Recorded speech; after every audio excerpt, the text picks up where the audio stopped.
and welcome to my July wrap-up, also known as I failed at my TBR. I don't know about you guys, but I always underestimate how much time it takes to move, so I didn't get that much reading done.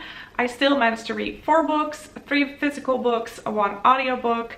I read contemporary, young adult fantasy, historical fiction, so I still have loads to share with you guys. You also might have noticed the different background, so this is from now on the background I will film all my bookcase videos in front of. It is not finished. You can see that there are some empty shelves. That means I have room to grow, but it also means I have loads of work to do before it is done. And once it is done, I will give you guys a bookcase tour. And if you like these kind of videos, then don't forget to click that subscribe button and hit that bell so you never miss another video of me again.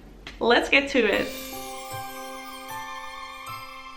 First up is City of Ashes by Cassandra Clare. This is the second book in the Mortal Instruments. In the second book, as well as in the first book, we follow Clare Frey, who is still getting introduced to New York City's downworlds. There are all kinds of creatures like vampires, werewolves, fairies. It's all there. And that is one of the things that I really like about this book series. It just has it all. So if you're a fantasy nerd like me, you're probably gonna like this. The book is basically about finding the 3 mortal instruments, and Valentine, the bad guy, is gathering them as well to do very evil things with them, and Claire and the Shadowhunter kids, teens, are trying to prevent this.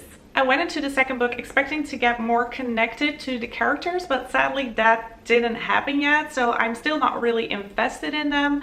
I like the characters and I want to learn more about them, but I don't feel an emotional connection. It also feels like the author is building up to something, which kind of annoys me, but also makes me want to read further. Also, any book that mentions Harry Potter gets 2 thumbs up for me, because there's a part where it says they were eating raw shanks of lamb and arguing about who would win in a fight, Dumbledore from the Harry Potter books or Magnus Bane. Magnus Bane is such a cool character. I think he is probably my favorite so far. I mean, he wears a jeweled M as a buckle, and he's a high warlock. On the other hand, he also kind of creeps me out because he is a century-old warlock and he is into this 17-year-old boy, which just feels a bit weird. But I do really like the romance in this book. It is cringeworthy, but so entertaining. I haven't been this excited about a book series for a while now, and I honestly can't wait to dive into book 3, and I gave this one 4 stars. I don't have a favorite quote for this one, but I do have a favorite word, which is mundane.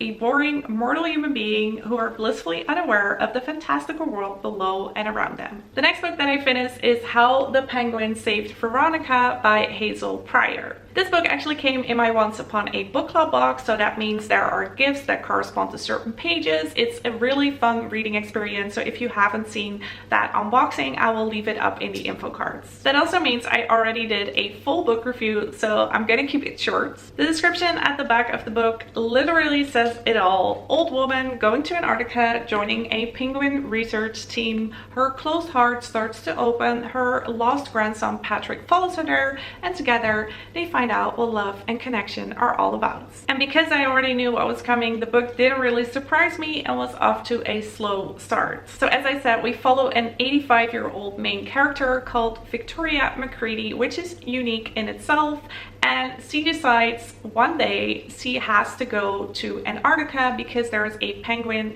research team that she really wants to join. And this makes for a very interesting, witty, and emotional journey. The story is easy to read, and it also teaches you a thing or two about penguins. I was also pleasantly surprised by the journal entries that we get to read from Victoria in her teenage years.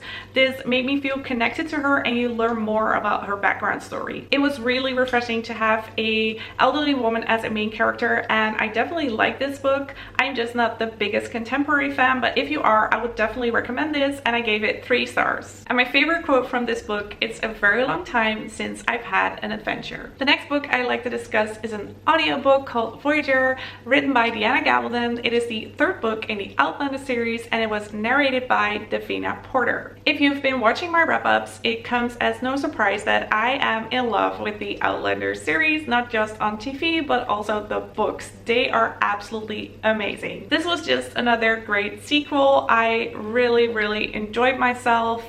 I think the only reason that I thought this one was a bit less entertaining than the first 2 books in the series is because of all the turns and twists in the storyline. So in my opinion, that just isn't necessary because the writing style is just so good. The characters are so interesting, but towards the last quarter of the book, there was a lot of stuff going on that I didn't really get. There were murders, there was voodoo, a new character that I didn't really understand. So yeah, that just kind of put me off, but I still thoroughly enjoyed myself. My favorite character in Voyager has to be Mr. Willoughby, also known as Yi Chen Cho, and I also think that young Ian is a really interesting character. Leanda Gabaldon is just a very good author and she writes the best historical fiction books. I am looking forward to the 4th book, Drums of Autumn, and I gave this one 4 stars. The final book that I finished in July is A Girl, Serpentthorne by Melissa Bashardoust.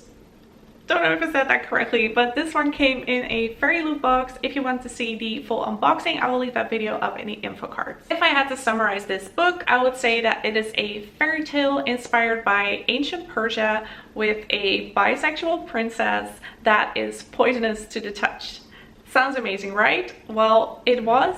And it was not. What I really loved about this book is that there's a rich and vibrant world where the story takes place in. Also, the characters are really interesting and there are these magical demon-like creatures called divs. I really like our main character Soraya, who is the princess that is poisonous to the touch. So she is on this journey of finding her true self, and the author does a great job of describing this journey. Also, she puts an emphasis on 2 sides of each character, the human side and the demon side. So because the world was so rich and interesting, I really wanted to learn more about it, but that wasn't explained until the author's note. And although there were background stories to the characters, I felt like they didn't cover the extreme actions they sometimes took, so that made me feel disconnected to them. This story is really unique and it represents a lot of things that I love, but I feel like the execution could have been better. So in the end, I give this book 3 stars. And my favorite quote, be clever,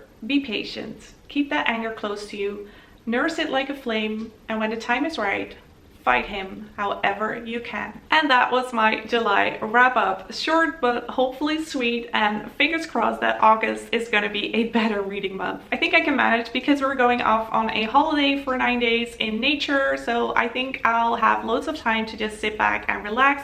I've also put up my August TBR on my Instagram, so make sure to follow me there. I'll leave a link to my Instagram in the description down below. And if you like this video, then please give it a thumbs up. Thank you so much for watching, and let's stay in touch.